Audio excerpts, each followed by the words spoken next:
Hey guys, today I'm here to tell you everything you need to know about Jing Yuan. Banner's coming on Wednesday and what appears to be our first ever event in Honkai-Star-Rail. To start, if you aren't already familiar, Jing Yuan is a playable 5-star lightning erudition character who does massive single and AoE damage. His damage, like a few other characters in the game, fluctuate up and down based on some RNG factors, with his being the Lightning Lord. Based on what we saw in closed beta 3, the Lightning Lord is an entity whose speed, rate of attack, and damage is dependent on Jing Yuan and his stats. So with that all out of the way, here's what to expect from the banner coming on Wednesday, or I don't know, Tuesday or something. I don't know, I can't do time zones. Figure it out yourself with this. Sushang, March, and Tingyun are all great additions to the banner for good reason. Sushang is a physical DPS who excels at taking turns, breaking physical enemies' barriers, and doing high single target damage. Given she herself is also one of the only ways to access physical damage, this adds to her value as a character you may end up getting a few copies of while trying to pull for Jing Yuan. But moving along to her Eidolons, getting several copies is also super worthwhile considering just how impactful they are. At Eidolon 1, Sushang begins covering up one of her greatest weaknesses, which is skill point usage. Sushang's main damage rotation revolves around abusing her skill, which deals physical damage with a 33% chance to trigger Sword Stance,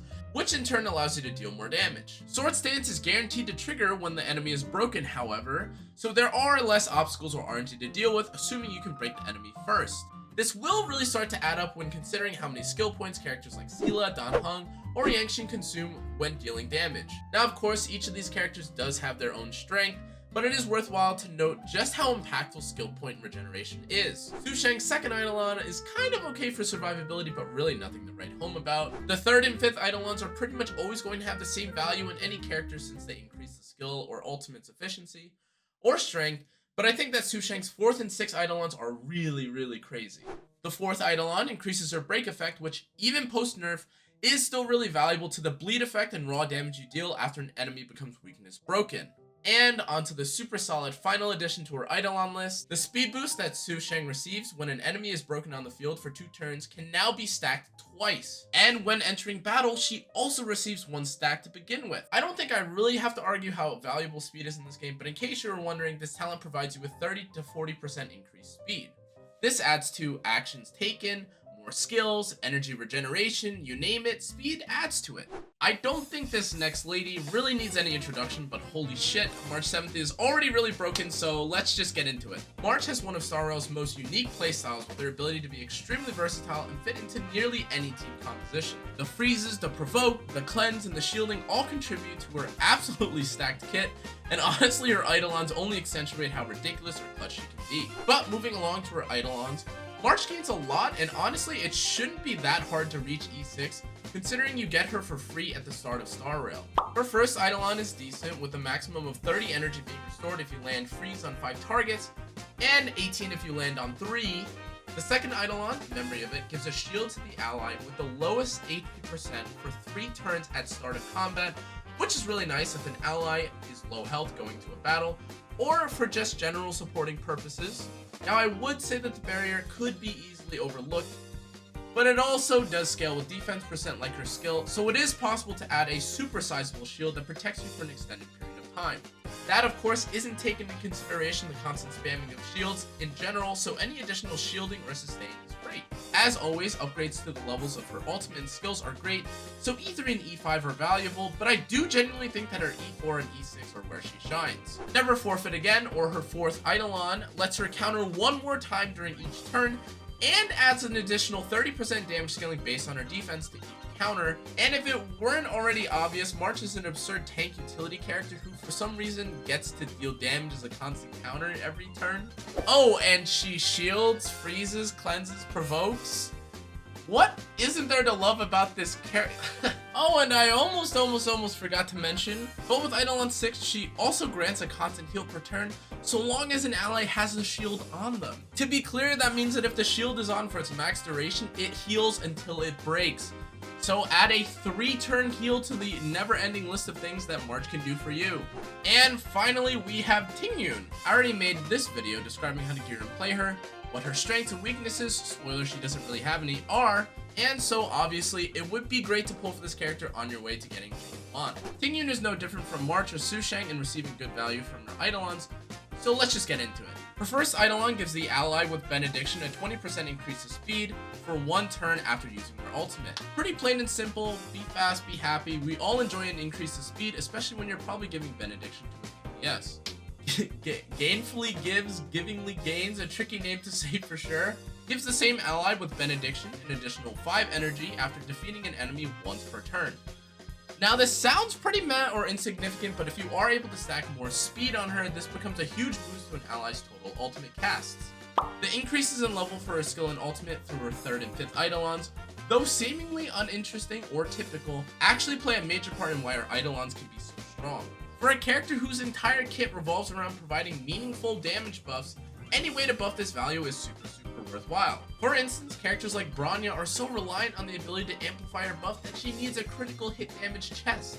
Even though Bronya herself is by no means a DPS, any influence on the multiplier or scaling of her skills is very important and necessary for her. In both Bronya and Tingyun's case, the direct increase to their skill and ultimate levels through their 3rd or 5th Eidolons essentially means a direct upgrade in damage dealt by your DPS. The 4th Eidolon, though somewhat vague, appears to mean that Tingyun's scaling on damage provided by her skill is increased by 20%, but I believe what it is actually describing is an increase to the lightning damage proc.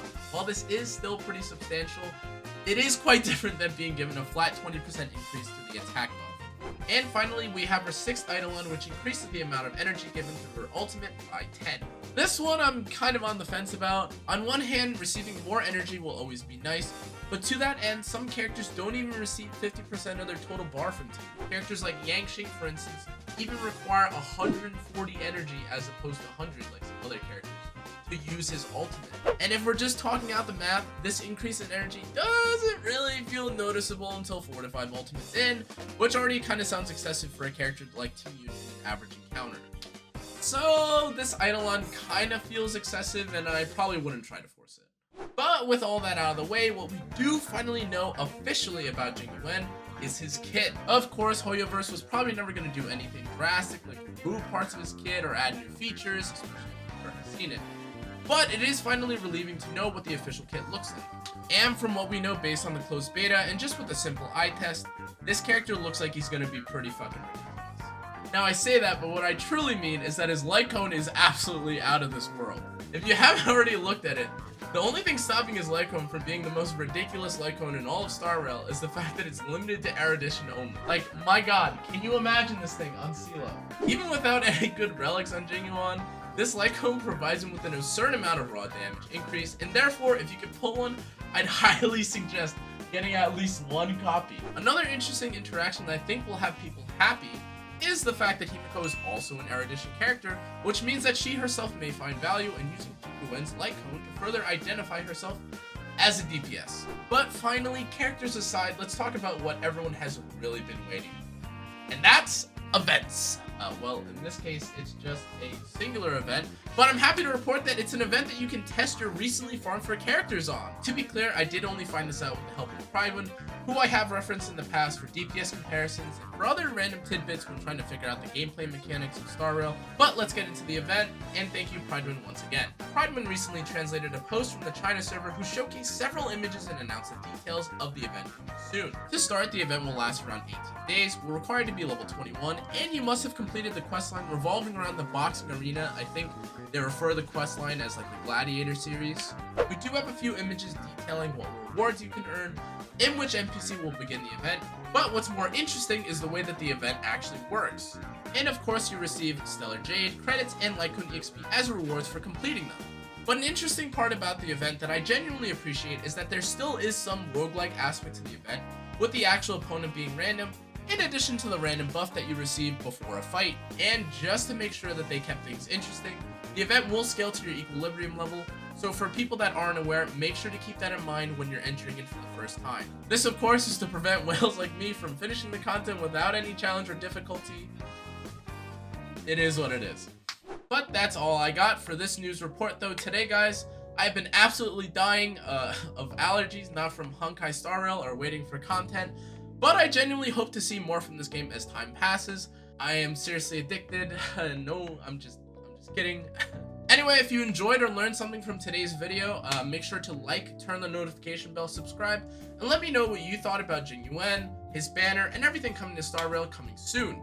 I'll see you all in the next one. Bye-bye.